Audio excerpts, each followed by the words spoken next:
Alright, fellas, we got some updates. Check. Wow, looks like I got a lazy eye when I look at myself and not the camera. Yeesh. Anyhow, check this out. We got parts. We got lots of parts. So, I'm going to try to set the camera up in such a manner that I can go through everything on the table. How's this? We got our Harbor Freight flashlight camera stand. Ooh, come on. There we go. So, start with pressure plates. This here is our fancy pants Duramax pressure plate.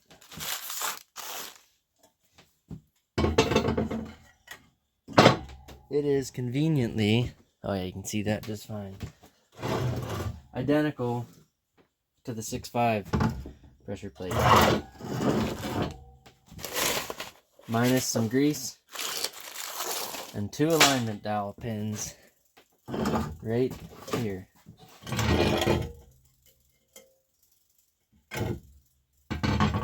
Looking at this one, it doesn't have those. It doesn't matter. We're going to go ahead and likely notch this. We'll see. This is a South Bend pressure plate, good for 300 horse for a 6.5. This is a factory LB7 pressure plate, good for 300 horse, according to factory GM specs. Here's the Duramax flywheel chilling over here. We'll bring him in the picture next.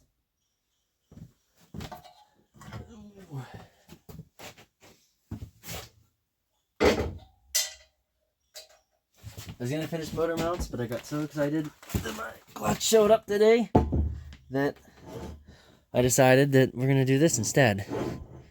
And by this, I mean take a video. This flywheel is insane. It's heavy. It's not a 6.5 flywheel at all. It's a 1/2 inch thick at the bolt holes, which is conveniently the same as the flex plate and flywheel, which is also insanely thick. So this is our flex plate here. This is the flywheel. It's freaking thick. Anyhow, thought that was kind of cool. Thought I'd share. You can reuse the flywheel bolts with the flex plate because of the same thickness. So the next thing is the Duramax pressure plate. Sits right on here, good and happily. We got alignment pins, keep it centered, cool. I gotta buy flex plate bolts. Anyhow, the 6.5 flex plate, pressure plate, right here, conveniently doesn't have those dowel pins. But check this out. Boom. Hole. Hole. Hole. Hole. This is important because looking at these, let me grab my calipers. Calipers engaged. Look at this. This is, for all practical purposes,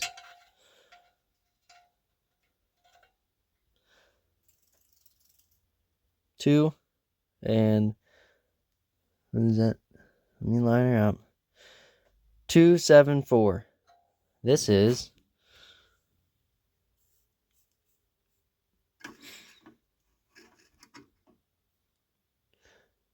two.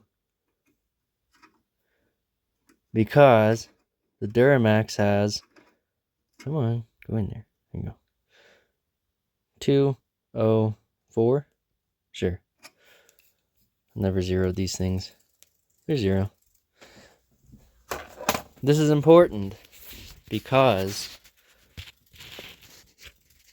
The Duramax uses a 1 3/4 inch input shaft, 1 3/8 input shaft on the ZF tranny, and the NV4500, unless you get a Dodge 1 3/8 input shaft, which sticks out an inch longer, 11/16 of an inch longer, then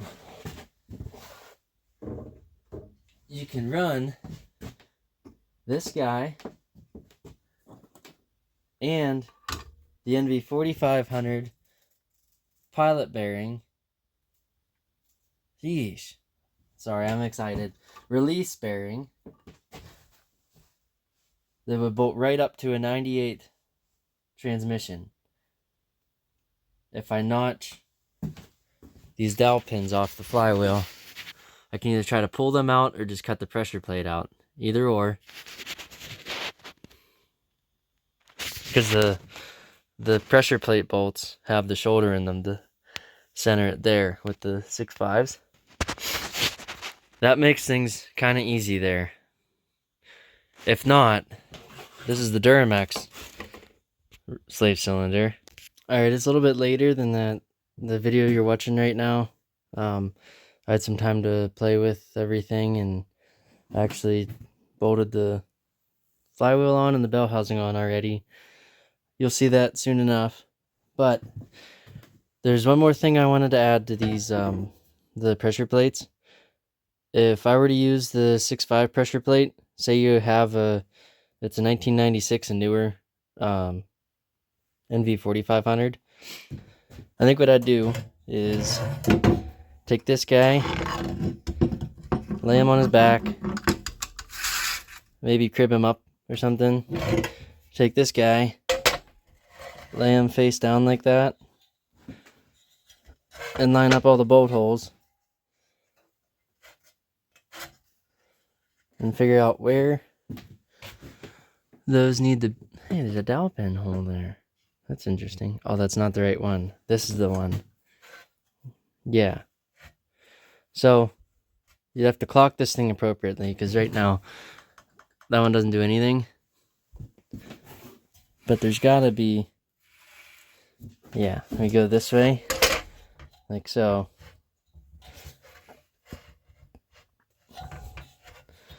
Then you can hit them with the actual hitting steel. Actually, it looks like there's already holes there. Hang on, let me set you down for a sec. You're going on the bench vice camera stand. Then you can try to drill out those pins. The unfortunate part is there's a hole here already. Hard to see, but it's not lined up with the one above it. So when you try to walk, you'd almost have to use a drill press or something to keep it straight.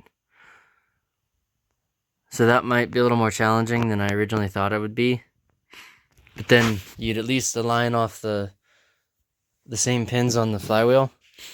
Because the problem with the Duramax flywheel is that it doesn't have the holes in it like the 6.5. So if you look at this flywheel here, it's got this bore before the threads start. It don't have threads. It looks like there is, but there's not. And that's what the shank of the bolts line up in. That's a machined hole. The Duramax is threaded the whole way to the top, so you can't align off of that. So you have to use regular bolts. I bought these at Ace Hardware. I would not recommend buying them. So the O'Reilly's are like 20 bucks. Would probably go that route if I didn't already have these. These guys hit the edge of the pressure plate a little bit. They're just a little bit too big. I ain't worried about it. I'm gonna run it, but I don't know. Probably worth doing the right thing and buying the bolts with the right size heads. The GM ones were $13 a bolt. These were $13 total for all 6 of them, and then O'Reilly's, of course, I said was 20 bucks. So, would recommend. Also, I bought some new flywheel bolts. for the Duramax. I just went to the dealership for them. I couldn't find them anywhere else. Those were $8 a bolt at the dealer. I didn't think that was too bad. $64 for all of them. So, yeah. And then there's, of course, that. We'll get into that. Don't you worry about that. Okay, that's all I wanted to say. It was just a couple more things about this pressure plate. Also, going through this video, I misspoke a lot because I was really excited. You know, shit happens. Is what it is. But, yeah, bear with me on that. Enjoy the rest of it. So let's play with those next. Let me clean up the bench. Put the parts away. Wait, before we do those, I know this is a big day. Put this back.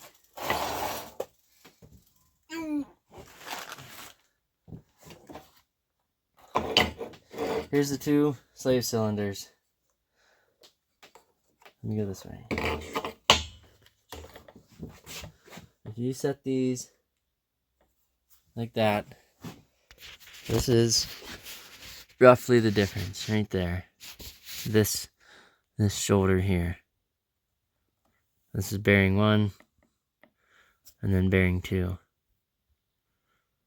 So bearing 1, the small one, does not work with the Duramax clutch. I tried to set it on there and it just barely misses the fingers.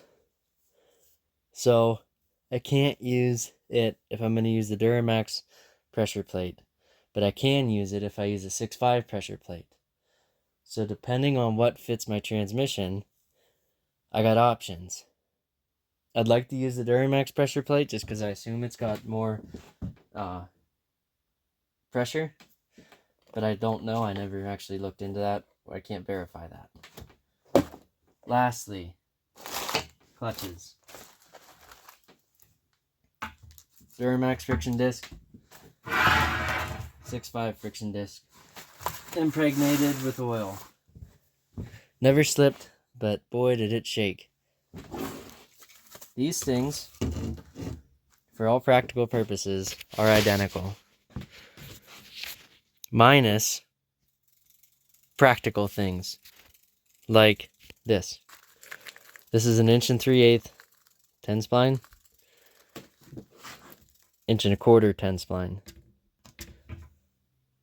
So this is important because through Torque King 4x4, I can buy an 1 1/4 input shaft that fits a GM, that's the same stick out as a GM.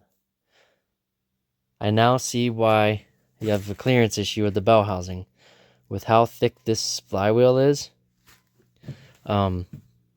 it pushes the clutch back. I guess I can measure that off the back of the block so that I can see the difference between the 6.5 to the bolting flange and the Duramax flywheel to the bolting flange. But these are the same diameter. It fits in there nicely.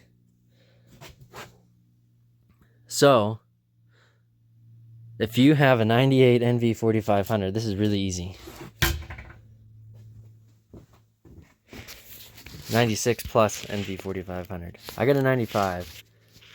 So I got my work cut out for me. Because my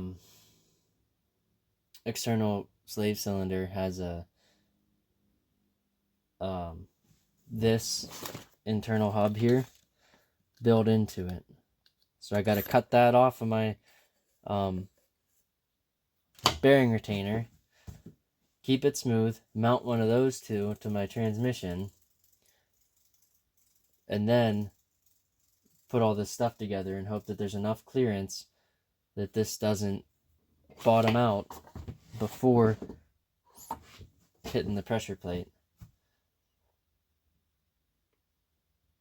And if that works, I think I'm just going to clearance my bell housing and send her down the highway.